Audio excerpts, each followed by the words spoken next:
Dear student English learning YouTube চ্যানেলে তোমাদের স্বাগত জানাই। আমাদের যে ভয়েস চেঞ্জের সিরিজটা হচ্ছিল, আজকে আমরা পাস্ট ইনডিফিনাইট টেন্স বা সিম্পল পাস্ট টেন্সের ভয়েস চেঞ্জ নিয়ে আলোচনা করব। তো সিম্পল পাস্ট টেন্স নিয়ে আলোচনা করার আগে, তার ভয়েস চেঞ্জ করার আগে আমি জাস্ট একটু আইডিয়া দিয়ে দিই। সেটা হচ্ছে কি না, ফার্স্ট ইনডিফিনাইট টেন্স বা সিম্পল পাস্ট টেন্স কি, অতীতকালে যে কাজগুলো সাধারণভাবে হয়েছিল, অতীতকালে যে কাজগুলো সাধারণভাবে হয়েছিল যদি এরকম বোঝায়, তখন তাকে আমরা বলবো পাস্ট ইনডিফিনাইট টেন্স বা সিম্পল পাস্ট টেন্স। তো সিম্পল পাস্ট টেন্সের ক্ষেত্রে যে গঠন হয়ে থাকে বা এর যে স্ট্রাকচার, সেটা কি না, প্রথমে সাবজেক্ট হয়, তারপরে তোমার ভার্বের যে সেকেন্ড ফর্ম হয় সেই সেকেন্ড ফর্ম হয়, তারপরে অবজেক্ট হয়। ঠিক আছে, তো এই নিয়ে আমাদের যে সিম্পল পাস্ট বা পাস্ট ইনডিফিনাইট টেন্সে যেগুলো পসিভ ভয়েস যখন আমরা করব, অর্থাৎ অ্যাক্টিভ ভয়েস থেকে যখন আমরা প্যাসিভ ভয়েস করব, সেই ক্ষেত্রে দেখো যে সেই ক্ষেত্রে ভয়েসের যে নিয়ম আছে, সাবজেক্ট অবজেক্ট হবে, অবজেক্ট বা সাবজেক্ট হবে, এই যে নিয়মগুলো আছে সেগুলো তো থাকবেই। তারপরে কি হবে না, এই ওয়াজ এবং ওয়্যার হেল্পিং ভার্ব থাকবে, তারপর হচ্ছে মূল ভার্বের পাস্ট পার্টিসিপল ফর্ম হবে। যখন নেগেটিভ সেন্টেন্স করব তখন ওয়াজ এর সাথে বাড়তি একটা নট আসবে, কারণ নেগেটিভ সেন্টেন্স সেক্ষেত্রে নট আসবে। আর কি না, তারপর ভার্বের থার্ড ফর্ম বা ভার্বের পাস্ট পার্টিসিপল ফর্ম। ইন্টারোগেটিভ সেন্টেন্সের ক্ষেত্রে কি হয় না, প্রশ্নসূচক বাক্যের ক্ষেত্রে কি হয়, যে বি ভার্বটা থাকবে, সেই বি ভার্ব হেল্পিং ভার্ব সেটা কি হবে না, সাবজেক্টের আগে চলে আসবে। ইন্টারোগেটিভ সেন্টেন্স প্রথমেই ওয়াজ বা ওয়্যার, সাবজেক্ট ওয়াইজ ওয়াজ হবে কি ওয়্যার হবে, সেটা ঠিক হবে, ওরা সেটা আগে বসবে, তারপর সাবজেক্ট বসবে, তারপরে ভার্বের থার্ড ফর্ম বসবে, এবং যা নিয়ম আছে সাবজেক্ট অবজেক্ট অবজেক্ট আর সাবজেক্ট সেইভাবে হয়ে যাবে। তো এই হচ্ছে এদের যে যখন প্যাসিভ বলবো, অর্থাৎ পাস্ট ইনডিফিনাইট টেন্স বা সিম্পল পাস্ট টেন্সের যখন আমরা প্যাসিভ ভয়েস করব, তার অ্যাসার্টিভ সেন্টেন্স হলে এই গঠন, নেগেটিভ হলে এই গঠন, ইন্টারোগেটিভ সেন্টেন্স হলে এই গঠন হবে। ঠিক আছে, এরপরে দেখো আমরা এই নিচের তিনটে কোশ্চেন দিয়েছি, সেটা প্রথমে অ্যাসার্টিভ, তারপর নেগেটিভ, আবার এটা অ্যাসার্টিভ। তো এই প্রশ্নগুলোকে নিয়ে আমরা আলোচনা করব, আর তারপর আমরা কিছু ইন্টারোগেটিভ সেন্টেন্স নিয়ে আলোচনা করব। তাহলে সেক্ষেত্রে কি হবে, তোমাদের হ্যাঁবাচক, নাবাচক এবং প্রশ্নসূচক বাক্যের ক্ষেত্রে যেরকম ভাবে আমরা ভয়েস চেঞ্জ গুলো করব, সেটা তোমরা কিন্তু বুঝতে পারবে। দেখো, we taught you yesterday, we taught you, আমি বা আমরা, উই টট ইউ ইয়েস্টারডে, অর্থাৎ আমরা তোমাদের গতকাল শিখিয়েছিলাম। তো আমরা, কে শিখিয়েছিল, আমরা, কে দিয়ে প্রশ্ন করলে পাওয়া যায় সাবজেক্ট।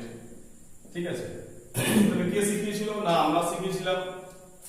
আমরা কাকে শিখিয়েছিলাম বা কাহাকে শিখিয়েছিলাম, এই কি কাহাকে এদের নিয়ে প্রশ্ন করলে বোঝা যায়, সেটা হচ্ছে অবজেক্ট, অর্থাৎ এখানে ইউটা হচ্ছে অবজেক্ট।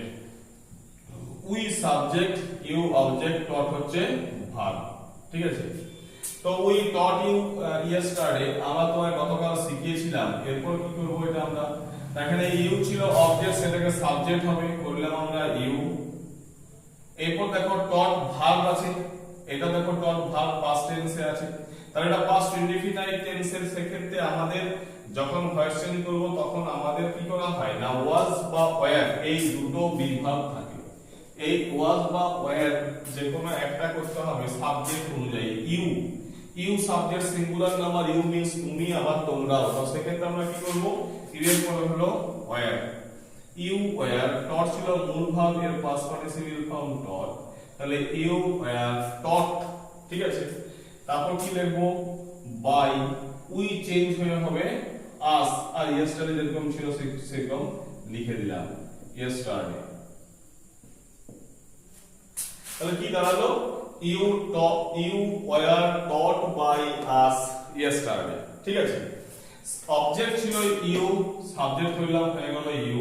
এরপর যেহেতু এটা পাস্ট টেন্স, তার জন্য করব কি না, ইউ এর পরে ওয়্যার, কারণ ইউ মানে তুমি বা তোমরা, সেক্ষেত্রে কি হয়, আমাদের ওয়্যার হয়। তো ইউ ওয়্যার, মূল ভাব ছিল টট, তার পাস্ট পার্টিসিপল ফর্ম টটেই, তাহলে you were taught by, we change হয়ে হয় আস, অর্থাৎ উই সাবজেক্ট থাকলে সেটা কি হবে, অবজেক্ট হলে আস হবে। আর ইয়েস্টারডে যেরকম ছিল লিখলাম ইয়েস্টারডে, তাহলে we were taught by us yesterday. Next দেখো, we did not sing songs, অর্থাৎ কি না, আমরা গান গাইনি, অর্থাৎ আমরা গান গেয়েছিলাম না। we did not sing song, আমরা গান গেয়েছিলাম না। কে গান গেয়েছিল না, কে দিয়ে প্রশ্ন করলে পাওয়া যায় সাবজেক্ট, এখানে উই সাবজেক্ট। আমরা কি গেয়েছিলাম না, এখানে হচ্ছে কি না, we did not sing songs, অর্থাৎ আমরা গান গেয়েছিলাম না। এই songs হচ্ছে অবজেক্ট, ঠিক আছে। এরপর দেখো এই যে sing, এই sing ভার্বটা এটা হচ্ছে ভার্ব। এরপর বলবে স্যার এখানে sing ভার্বটা ভার্বের প্রেজেন্ট ফর্ম কি করে আছে, ভার্বের ফার্স্ট ফর্ম কি করে হয়? তার কারণটা হচ্ছে যে পাস্ট ইনডিফিনাইট টেন্সে তো ভার্বের সেকেন্ড ফর্ম হয়, তো এখানে ফার্স্ট ফর্ম কি করে হলো? তার কারণটা হচ্ছে এটাই, এখানে নামবাচক সেন্টেন্স এবং এখানে ডিডটা যেহেতু পাস্ট টেন্স আছে তার জন্য মূল ভার্বের সেক্ষেত্রে আর পাস্ট টেন্স করার প্রয়োজন হয় না। তো এই জন্যই যেহেতু ডিড পাস্ট টেন্স আছে তার জন্য এখানে এটা ফার্স্ট ফর্ম আছে ভার্বের, এই জন্যই ভার্বের সেকেন্ড ফর্ম এখানে হয়নি। তো উই ডিড নট সিং সংস, এরপর কি হলো? এই সংস ছিল অবজেক্ট, সেটাকে সাবজেক্ট করলাম সংস। যেহেতু পাস্ট টেন্স আছে তার জন্য করব কিনা ওয়্যার, নাবাচকের জন্য নট, তাহলে সংস ওয়্যার নট সিং ছিল মূল ভার্ব, এর পাস্ট পার্টিসিপল ফর্ম হচ্ছে সাং। songs were not sung by, we থাকলে চেঞ্জ হয়ে হবে us, অর্থাৎ songs were not sung by us। দেখো এখানে সাবজেক্ট ছিল, এখানে এই যে sing ছিল, সরি হ্যাঁ songs ছিল তোমার অবজেক্ট, সেটা সাবজেক্ট হয়েছে songs, তারপর কি হয়েছে ভার্ব, সাবজেক্ট ওয়াইজ ভার্ব হয়েছে were, নাবাচকের জন্য হয়েছে not, মূল ভার্ব ছিল sing, তার পাস্ট পার্টিসিপল ফর্ম হয়েছে sung, by preposition we change হয়ে হয়েছে us। তাহলে songs were not sung by us। Next দেখো he helped me in need, সে আমাকে প্রয়োজনে সাহায্য করেছিল। কে সাহায্য করেছিল? সে। কে দিয়ে প্রশ্ন করলে পাওয়া যায় সাবজেক্ট, এটা হচ্ছে সাবজেক্ট। সে কাকে সাহায্য করেছিল? আমাকে। এই কি বা কাহাকে দিয়ে প্রশ্ন করলে পাওয়া যায় অবজেক্ট, আর হেল্প হচ্ছে মূল ভার্ব, এটা পাস্ট টেন্সে আছে। তো অবজেক্ট ছিল মি, এখানে মি যেহেতু অবজেক্ট, সাবজেক্ট হলে কি হবে? আই হবে, কারণ আই চেঞ্জ হয়ে অবজেক্ট হচ্ছে মি, মি এর সাবজেক্টিভ ফর্ম আই। তো আই হলো এরপরে আই এর পরে কি? আই মিন্স আমি, একজন বোঝাচ্ছে তার জন্য হলো ওয়াজ, I was.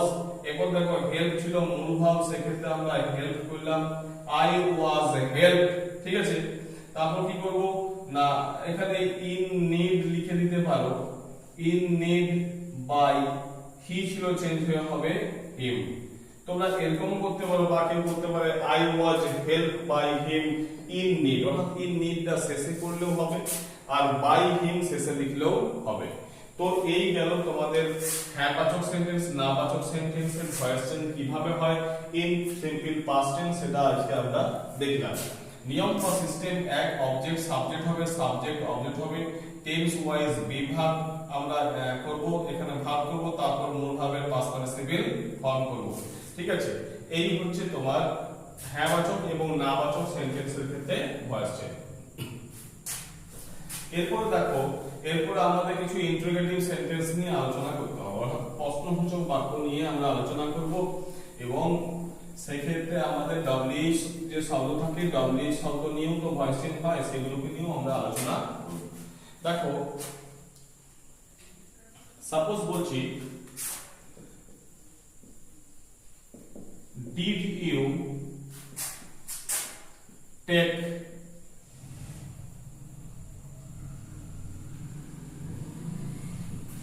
Did you take breakfast, অর্থাৎ তুমি কি সকালে খাবার খেয়েছো? ডিড ইউ টেক ব্রেকফাস্ট, ঠিক আছে, তুমি কি সকালে খাবার খেয়েছো? তো ডিড ইউ টেক ব্রেকফাস্ট, তুমি কি সকালে খাবার খেয়েছো, তাহলে কি হবে না breakfast you subject, take verb, breakfast object. Breakfast object ছিল, এটাকে সাবজেক্ট করলাম ব্রেকফাস্ট, ঠিক আছে, ব্রেকফাস্ট। এরপর দেখো এখানে যেটা ব্যাপার সেটা হচ্ছে কি না, সেটা হচ্ছে কি এটা যেহেতু ইন্টারোগেটিভ সেন্টেন্স, এই ইন্টারোগেটিভ সেন্টেন্স হলে কি হয়, দেখো এখানে ইন্টারোগেটিভ সেন্টেন্স হচ্ছে ইউ এর আগে ডিড চলে এসেছে, ঠিক আছে। তো এখানে ভয়েস চেঞ্জ করব যখন, তখন আমার করতে হবে কি না ওয়াজ ব্রেকফাস্ট, ঠিক আছে। কি করব? ওয়াজ ব্রেকফাস্ট। টেক ছিল মূল ভার্ব, এর পাস্ট পার্টিসিপল ফর্ম হচ্ছে টেকেন, ওয়াজ ব্রেকফাস্ট টেকেন, তারপর কি লিখবে by you,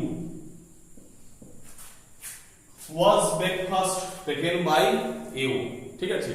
was breakfast taken by you, breakfast ছিল অবজেক্ট, সাবজেক্ট করেছি ব্রেকফাস্ট, যেহেতু ব্রেকফাস্ট সাবজেক্ট তাই সেখানে কি হয়েছে, এখানে আমাদের হেল্পিং ভার্ব হিসেবে was হচ্ছে, তাহলে was breakfast, take ছিল মূল verb, past participle form taken by, you you ছিল সাবজেক্ট চেঞ্জ হয়ে হয় you, তাই করলাম was breakfast taken by you, ঠিক আছে। এরপর সেকেন্ড কোশ্চেন, সাপোজ এটা আমরা প্রশ্নসূচক বাক্য বললাম। সাপোজ বলছি ডিড হি নট, নেগেটিভ সেন্টেন্সে আসছি, did he not love me, did he not love me, সে কি আমাকে ভালোবাসে না? Did he not love me, এখানে দেখো হি সাবজেক্ট, লাভ ভালোবাসা, ভার্ব, মি অবজেক্ট। মি ছিল অবজেক্ট, তার জন্য সেখানে কি হবে? মি অবজেক্ট, সাবজেক্ট হবে আই। যেহেতু ইন্টারোগেটিভ সেন্টেন্স তার জন্য আমরা কি করব এখানে?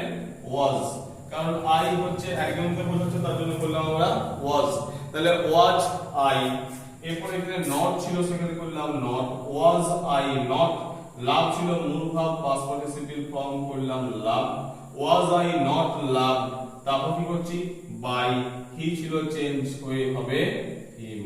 তাহলে was I not loved by him, was I not loved by him। ঠিক আছে, এই গেল তোমার ইন্টারোগেটিভ সেন্টেন্সে যখন আমরা করব। এরপর না বাচক সেন্টেন্সের ক্ষেত্রে করলাম এগুলো। এরপর করব কি না WH শব্দ দিয়ে। WH শব্দ দিয়েও কিন্তু আমাদের এই ভয়েস চেঞ্জ হয়। তো সেই WH শব্দ দিয়ে একবার দেখে নাও। Suppose why did you, suppose why did you beat your son, why did you beat your son? তো why did you beat your son, এইটাকে যখন আমরা ভার্সন করব তখন কি হবে? you subject, this is verb, and your son, this is object। তো এখানে সাবজেক্ট, অবজেক্ট এবং ভার্ব আমরা পেয়ে গেছি। এখন যখন আমরা এটা ভার্সন করব তখন কিভাবে করব? why ছিল বলে আমরা প্রথমেই লিখলাম why, ঠিক আছে। এরপরে your son আছে, তোমার অবজেক্ট সাবজেক্ট করতে হবে, ঠিক আছে। তাহলে why, এবং কি লিখবো? your son এর জায়গায় লিখবো why was your son, why was your son, your son ছিল অবজেক্ট, সাবজেক্ট করেছি your son। your son interrogative sentence, তার জন্য এখানে করলাম কি না বিভাগটা যেহেতু এখানে আগে আসবে তাই করলাম was। তাহলে why was your son, why was your son। এরপর beat ছিল এর past participle form হচ্ছে beaten by preposition। এরপর কি করব? you ছিল, করে দিলাম you। তাহলে why was your son beaten by you, why was your son beaten by you। ঠিক আছে, তারপর দেখো নেক্সট আরেকটা,